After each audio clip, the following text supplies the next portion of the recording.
تو ان کی آنکھیں حیرت سے پھٹی کی پھٹی رہ گئیں۔ کتابیں بالکل خشک تھی، پانی کا ایک قطرہ بھی ان پر نہیں تھا، جیسے انہیں پانی میں ڈالا ہی نہ گیا ہو۔ مولانا رومی نے حیرت اور ندامت کے ملے جلے جذبات سے پوچھا، اے درویش یہ کیا ہے؟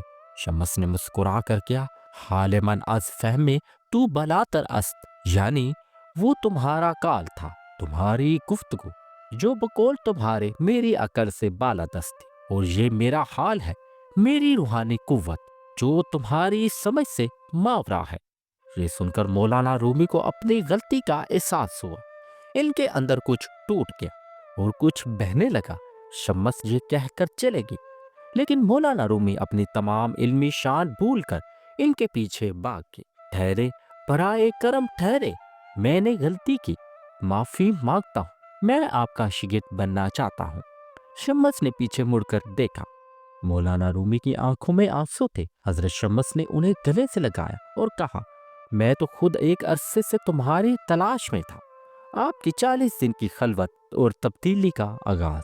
مولانا رومی شمس تبریز سے اتنے متاثر ہوئے کہ انہیں اپنے گھر لے آئے۔ اب دونوں شب و روز ایک دوسرے کی صحبت میں رہنے لگے۔ کہا جاتا ہے کہ شمس نے مولانا کو ایک کمرے میں 40 دن خلوت میں تعلیم دی۔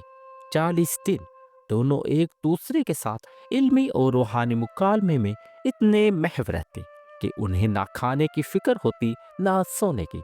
صبح سے رات تک بس بات چیت، لیکن یہ عام بات چیت نہیں تھی، یہ روحوں کا مکالمہ تھا۔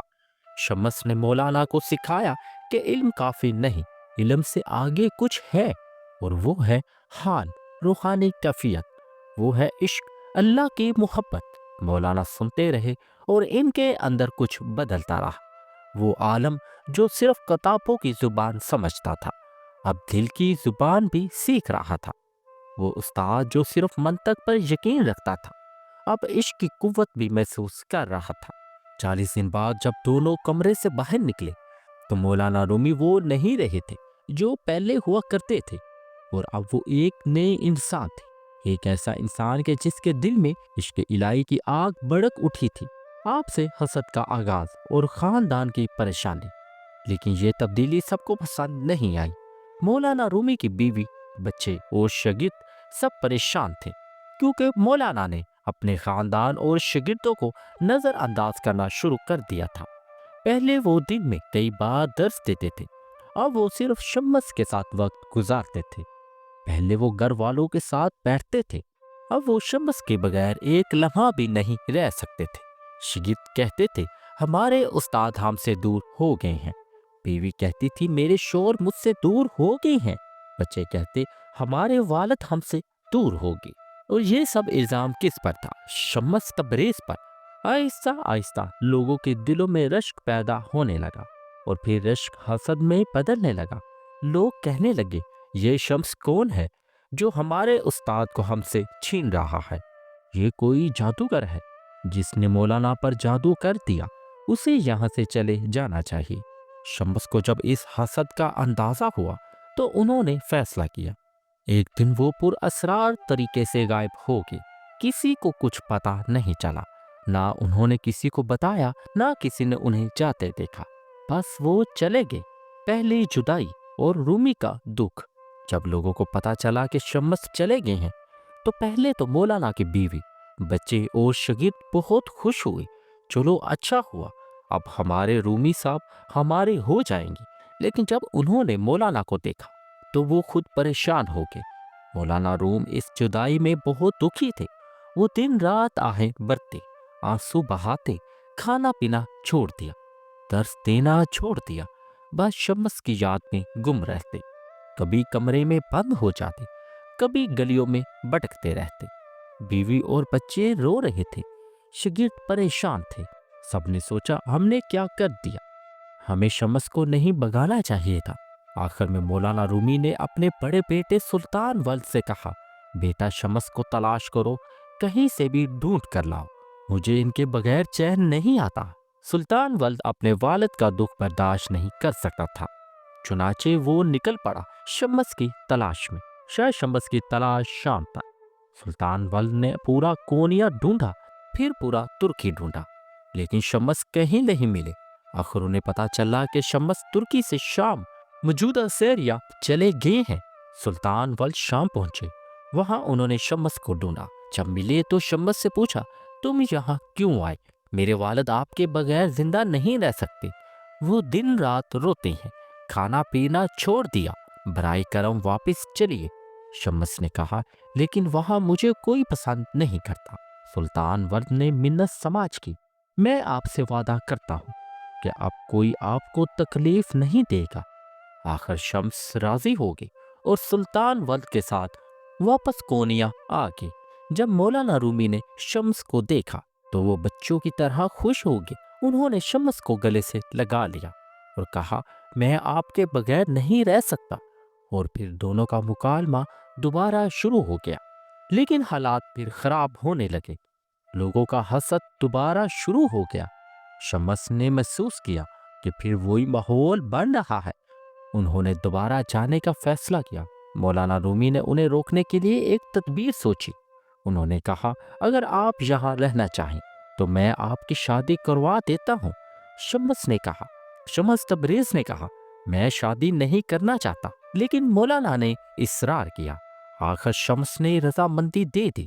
مولانا رومی نے اپنی منہ بولی بیٹی کیمیا سے شمس کی شادی کروا دی، یہ سوچ کر کہ اب شمس یہیں رہیں گے۔ لیکن اس شادی نے حالات مزید غمگین کر دیے، کیونکہ مولانا کا چھوٹا بیٹا علاء الدین کیمیا سے عشق کرتا تھا اور وہ خود کیمیا سے شادی کرنا چاہتا تھا۔ لیکن اب کیمیا کی شادی شمس سے ہو گئی تھی۔ علاء الدین بہت غصے میں آ گیا۔ اب اس کا حسد شمس سے اور بھی بڑھ گیا۔ اور یہاں ایک اور عجیب بات ہوئی۔ شمس اور کیمیا کی شادی تو ہو گئی، لیکن وہ دونوں میاں بیوی کی طرح نہیں رہے۔ نہ ازواجی تعلقات قائم ہوئے اور نہ کوئی قربت۔ شمس صرف مولانا کے ساتھ رہتے اور کیمیا تنہا۔ یہ صورتحال سب کو عجیب لگتی تھی۔ آخر جدائی شمس کی گمشود کی۔ حالات دن پر دن بگڑتے گئے۔ علاء الدین کا حسد حد سے بڑھ گیا، شاگردوں کا غصہ بڑھتا گیا، خاندان کی پریشانی بڑھتی گئی۔ اور ایک دن شمس تبریز گھر کے پچھلے دروازے سے باہر گئی اور کبھی لوٹ کر نہیں آئے۔ یہ سب سے بڑا اسرار ہے۔ شمس کو کیا ہوا؟ کہاں کی؟ کیا وہ خود چلے گئی یا کسی نے انہیں قتل کر دیا؟ بعض محققین کا خیال ہے کہ علاء الدین نے حسد میں جل کر شمس کو قتل کروا دیا۔ کچھ کہتے ہیں کہ شمس خود چلے گئے اور کبھی واپس نہیں آئے، لیکن سچائی کیا ہے آج تک کسی کو نہیں معلوم۔ جو معلوم ہے وہ یہ کہ شمس کی اس پر اسرار گمشدگی کے بعد مولانا رومی بہت دکھی ہوئے اور ایک طویل عرصے تک دیوانوں کی طرح گلیوں اور بازاروں میں انہیں تلاش کرتے رہے۔ اور آخرکار انہیں ایک دن احساس ہوا کہ شمس تبریز نہیں مرے، بلکہ وہ ان کے اندر زندہ ہے۔ اور اس کے بعد انہوں نے شاعری شروع کی اور انہوں نے اپنے پہلے دیوان کا نام بھی شبست تبریز رکھا۔